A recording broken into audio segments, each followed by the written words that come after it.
যাকে বিয়ে করব তার মাসিক ইনকাম 1 থেকে 2 লাখ টাকা হলে হবে।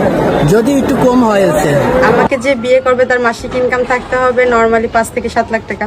5 থেকে 7 লাখ টাকা, এটা কিভাবে সম্ভব? অবশ্যই সম্ভব। আমি যাকে বিয়ে করব অবশ্যই তার ইনকামটা যেন আমার থেকেও বেশি থাকে, অবশ্যই 3 লাখ 5 লাখ হইতে হবে। আমি যাকে বিয়ে করব তার মাসিক ইনকাম কত 50 60 70 এইরকম তো হতে হবে, কারণ আমার যেহেতু সে লাইফ পার্টনার হবে। আমি যাকে বিয়ে করব তার মাসিক ইনকাম কম নিম্নে 2-3 লাখ তো থাকাই লাগবে। এরকম হলে হবে, না হলে হবে না। 1 লাখ টাকার উপরে থাকতে হবে আর কি, এরকম হলে আর কি একটু ভালো হয় তার মাসিক স্যালারি। ভালো একটা বাসা থাকতে গেলেই তো বাসা ভাড়া চলে যায়। এখান থেকে নড়তেছে, এখনো ব্যথা, বোতল মুখে পড়ে দিছে, মদ খাইতে হবে মদ।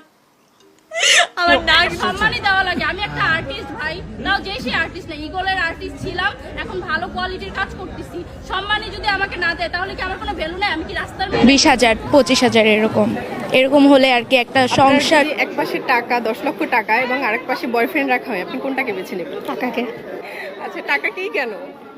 টাকা নিয়ে পরে বয়ফ্রেন্ডের সাথে ভাগাভাগি একটা তাবলা মারো, আমি খান্না দিনে 10 করি মারলাম, তাবলা চামচা তাই তুমি